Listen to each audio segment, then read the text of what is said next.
Hey guys, so today I wanted to do the birth video. I've been wanting to do it.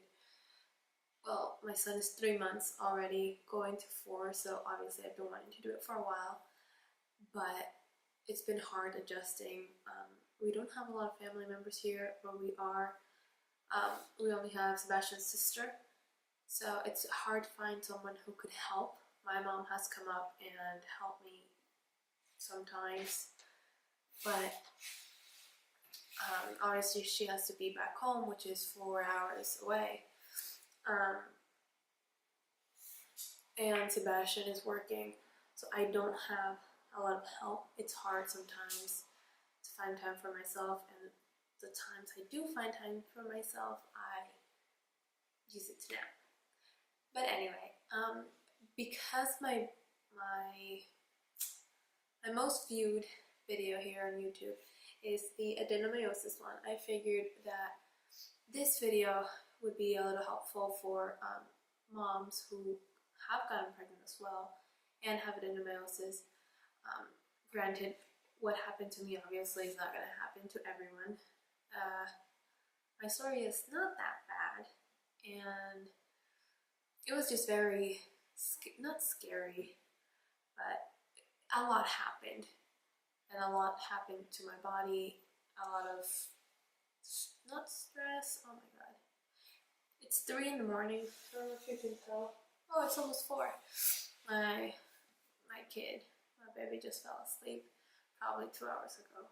He was not having a good night, so my mind is not fully awake, but this is the only time I could do this. So I am going to look at my phone quite often because I did write everything that occurred to me, so just letting you know.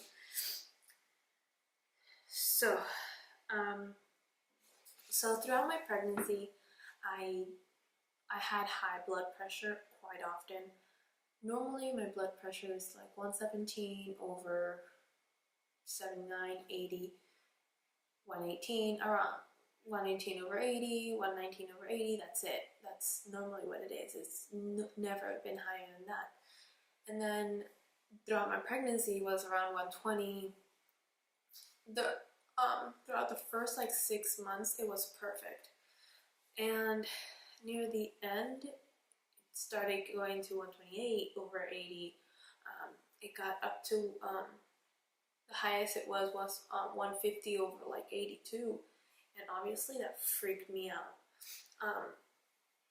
I went to the ER once because my legs had swollen. I just felt swollen. Like my body didn't feel right. So we went to the hospital because, I had to get checked, So my blood pressure kept going higher. I stayed at the hospital for a while, a few hours. They sent me back home, and I guess they kept looking at to see if there was anything wrong, if I had preeclampsia, or if my baby was fine. And they sent me home because everything was good. It's just my blood pressure, I guess, me being stressed because I was in another city, 4 hours away from home, and Sebastian wasn't around me. So I guess that also stressed me out in case something were to happen. He wasn't around. Then when I came back to Orlando, my mom came with me because we were already in May. So near the end of April, starting May, so my mom just came with me, and she was going to stay until probably 2 weeks after my due date, which was May 29th. But around May 8th, I had my 37-week appointment, and I went, and they obviously measured my blood pressure 3 times because the nurses kept telling me, okay, let me do it again because you're still hot. It's your blood pressure is still high. It's elevated. Relax, calm down.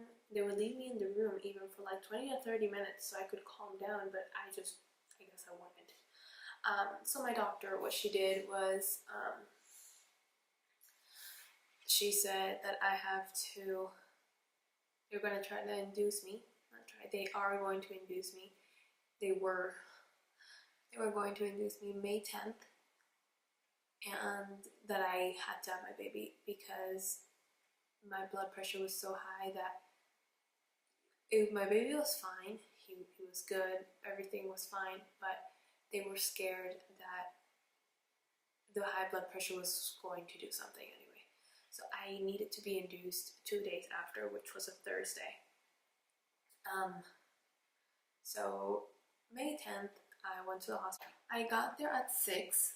That was my appointment time, at 6, because with all the paperwork and all the blood work that they needed to do, all the needles and everything that they had to stick in me, it took around 2 hours. So around 8:30 is when I started my first dose of Pitocin. The highest blood pressure I had was 170/96. That's what it was.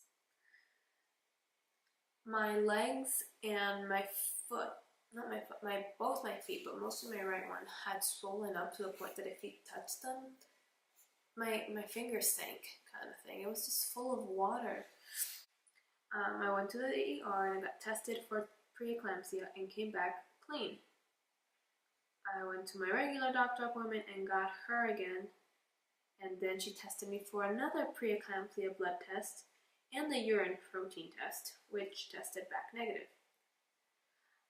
I have been super healthy throughout the pregnancy, and suddenly the high blood pressure did hit. So at my 37-week appointment, which was May 8th, my doctor started getting concerned because my blood pressure was still high. That day it was 150/104. She said because I was already 37 weeks, I needed to be admitted to the hospital and start getting induced. So on May 8th, they gave me the Misodel and Pitocin. The following day, I had no progress. So at noon, they gave me Servidil. Servidil it was an insert. And it kind of looked like a little tampon that's opened. And they inserted obviously vaginally, and then it had something that's supposed to speed up the whole inducing process. And with that, I only dilated 1 centimeter. Baby was super healthy. I had very painful contractions. And on May 12th, we were going to wait till midnight to check if I had any progress. So, granted, this was May 12th, so I had already been at the hospital for 2 days, and I had no progress. So obviously with all the contractions, because of the medication, they were obviously making my body have more contractions than I was already having prior. So I remember just being tired. I went in with a birth plan. My birth plan was to have no medication. That was obviously my birth plan prior having told that I needed to be induced. But I didn't want any medication, and I just wanted it to be as natural as possible. And obviously that was not the case.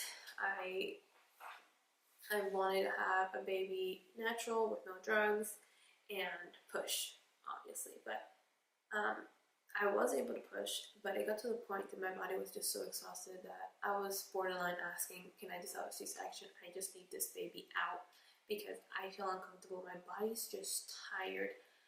I couldn't get any sleep. Since May 10th, I couldn't get any sleep because obviously the nurses kept coming in every like 2 hours to check up on me.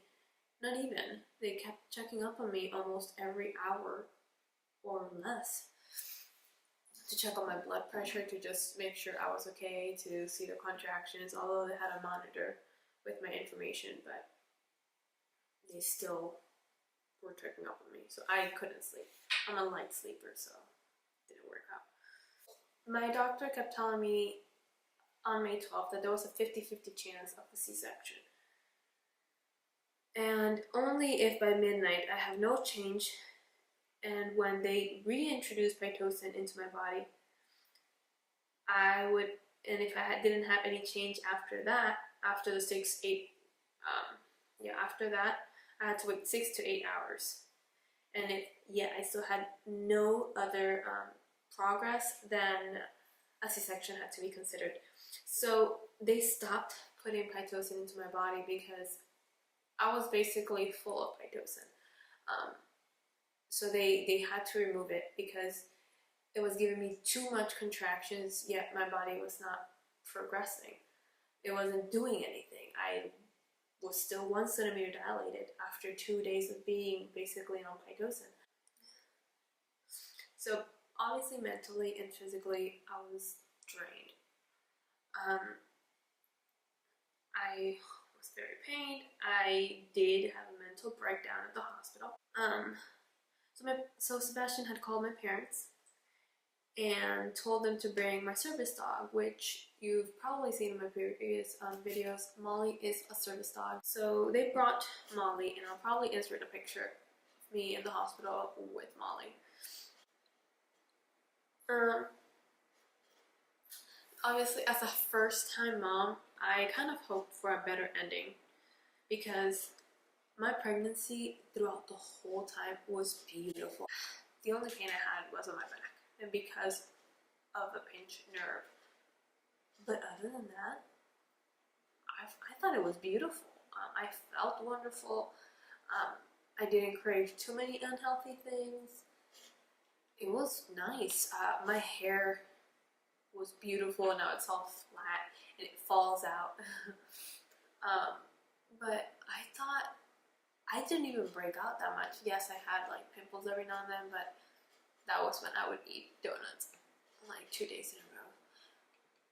But I had a wonderful pregnancy. It was really exhausting hearing a mom come in. I was in the hospital. I was the only mom because my hospital is like a private one. So the hospital only had 6 rooms, and I was the only one there for 2 nights. And May 12th, 2 other moms came in.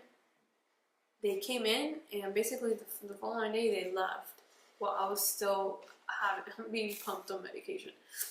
But I would just, as I was crying, I would hear the moms like pushing and giving birth and the cry of their baby.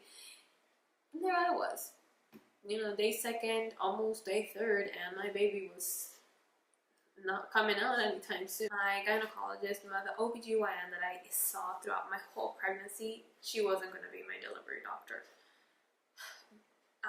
Because she worked at the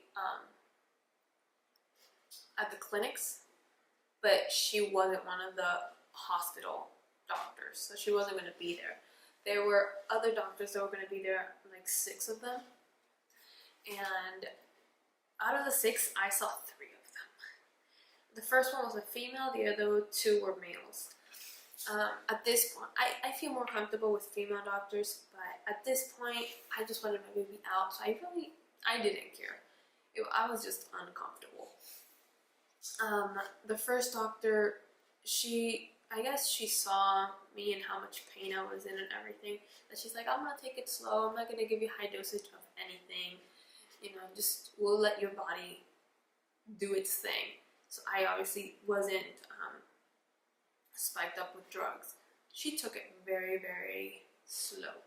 The second doctor, he didn't care. I only saw him twice, and that was when he would come in and he was like, just, hey, I need to just measure your cervix, open up. And because my body wasn't cooperating, because it felt really uncomfortable, honestly, because apparently my child's head was poking out and the cervix was behind his head, so they had to reach under his head and down to my cervix, which was very, very uncomfortable. He would just kind of, not threaten me, but he would say, if you don't cooperate, that's it, we're just gonna cut off all the medication and we're just gonna go have a C-section. I don't want you to have a C-section, but we're gonna have one. So cooperate or I'm gonna go cut you open. Like, what the, in the morning on May 13th, which was Mother's Day, this doctor came in, and he's like, okay, I read your chart. You've been here since May 10th. Let's see. By that time, I was already around 3 or 3, I think 2 centimeters dilated still. Like, I've had no progress whatsoever. And he just looked around and he's like, that's not fair. You've had 2 other doctors, me being your 3rd. And I was told the second I came in that if you don't have if you don't speed up your dilation in like 6 hours, then I have to go cut you open. So he kept telling me they gave him the hardest job. The job that, hey, I'm the new guy, I'm the new doctor, I have to cut you open. You don't know me, but I'm gonna have to cut you open, which he didn't want to do. He said that everything was going on way too healthy, that I could deliver, so he didn't want to cut me open. But it was gonna be tough, so he spiked up the medicine by a lot. Like, I felt super drugged. Everything was painful. Like, my legs, I felt like ants, you know, when your legs fall asleep. That's basically how they felt, because I felt like everything was pinching. It was just so unreal. He kept checking my cervix, and I again wasn't cooperating. And they were respecting the fact that I didn't want an epidural, but because I wasn't cooperating, they obviously couldn't check whether or not I was dilated. So they told me that I either needed an epidural so they could check where I am, because if they don't check, they obviously can't. They need to know if they're gonna have to cut me open or not. So I had to have an epidural, which hurt a lot. It was really scary because you're not allowed to move. You're really not allowed to move whatsoever. I've seen videos. I saw a lot of videos of the epidural process, and I swear to you, I never thought it was going to be like that. I've seen the videos, and yes, I thought they were scary. Yes, I thought they were gonna hurt. But you don't know how uncomfortable and how painful they are until you're the one being pinched. Until they keep telling you all the warnings and all of this and that, and maybe side effects and this and that, and you're just like, holy smokes, what the hell is going on? Like, what am I putting to my body? What am I signing on to? And when they have to kick everyone out except the nurses and the anesthesiologist, when they had to kick Sebastian out, that's when I'm just like, holy, my support system is gone. But after I got the epidural, I wasn't, and I'm not gonna say, hey, if you want an epidural, go ahead and get it. But I'm gonna say it did calm me a lot. It made the contractions feel a lot better. I felt like I had drank a whole bottle of wine, and my body just felt like it was floating. It felt wonderful. But because the epidural made me go a little numb, just a little, because I could still feel my legs, I could still move them. But because of the epidural, they could check my cervix a lot better. It was still uncomfortable. It was still uncomfortable, but nowhere near as bad as it was before without the epidural. After the epidural, when the doctor checked my cervix, I went up to a 4 centimeters. So he's like, okay, cool. In I don't remember how many hours you dilated, so we're gonna try a few more and see if you keep dilating.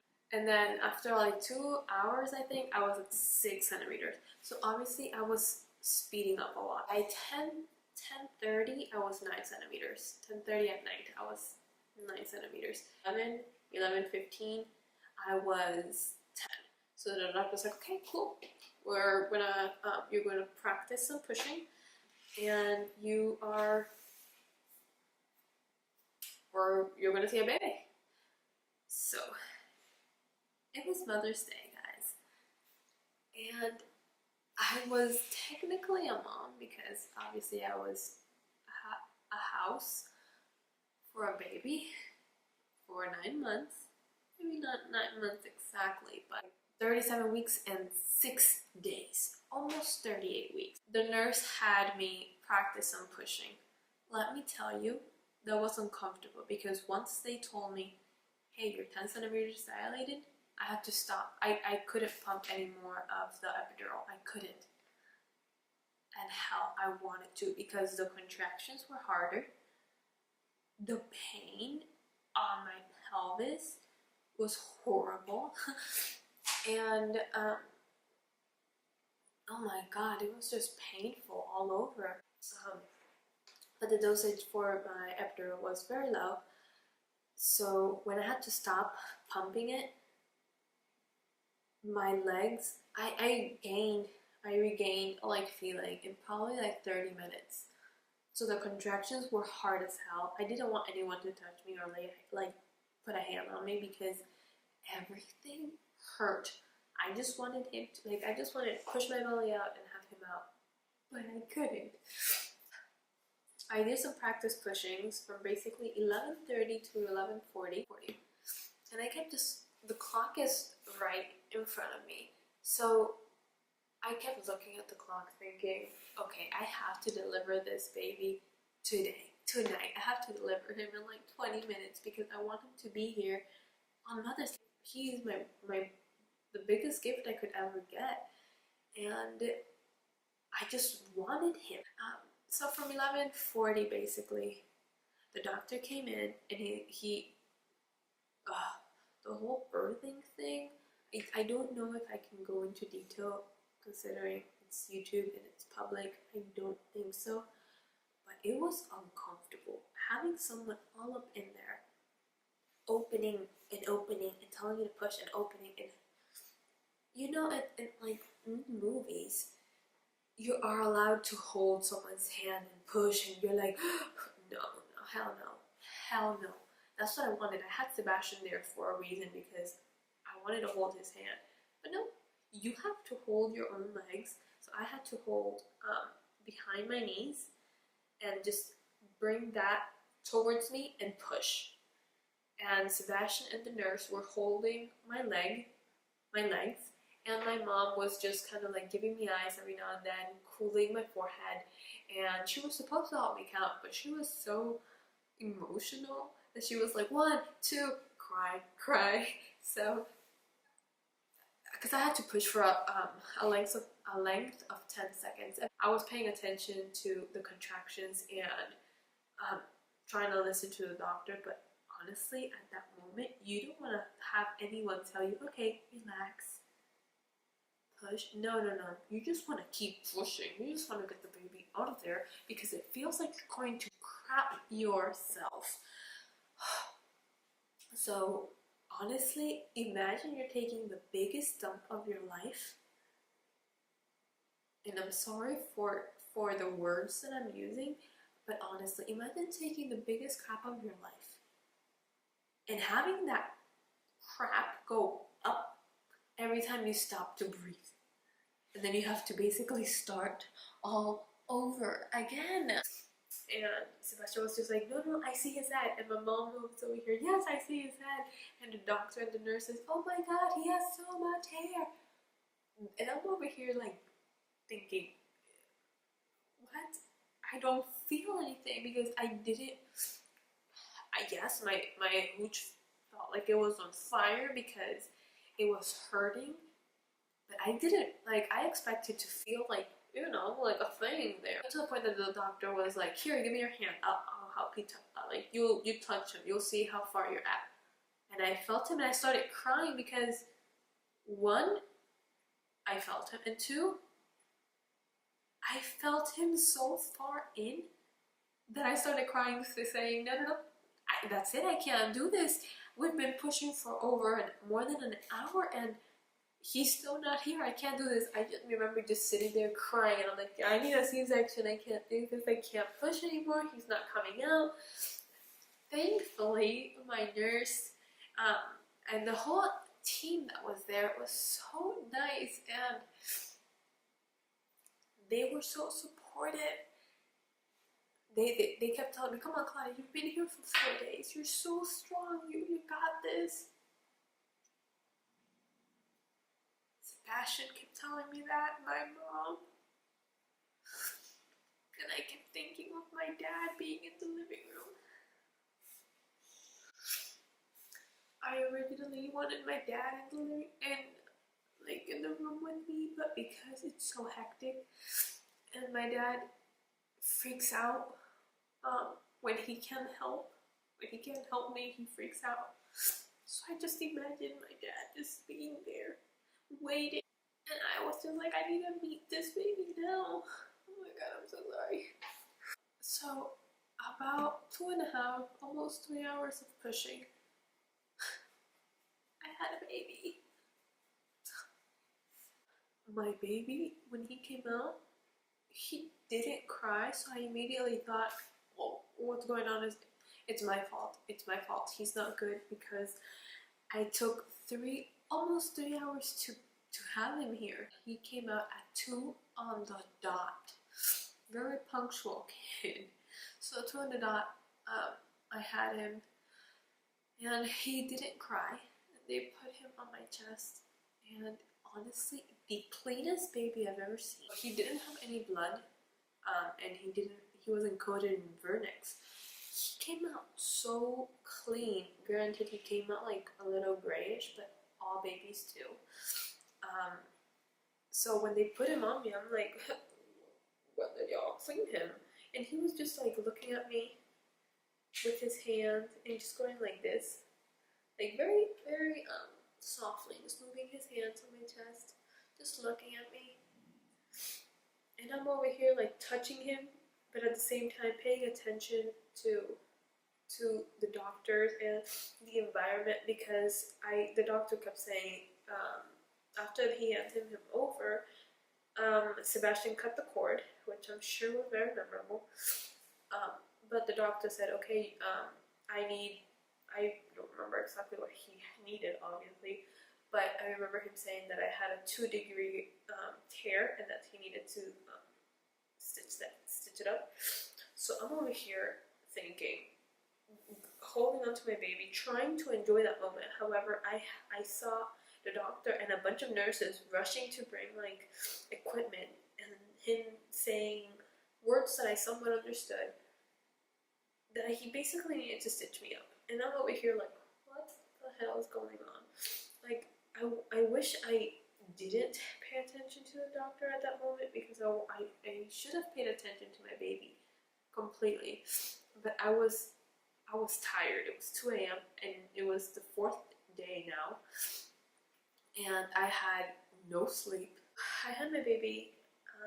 Sebastian cut the cord, and after they like wrapped him up in a towel and just I had skin to skin while he was just sewing me up, and my baby still had not cried, which was worrisome, very.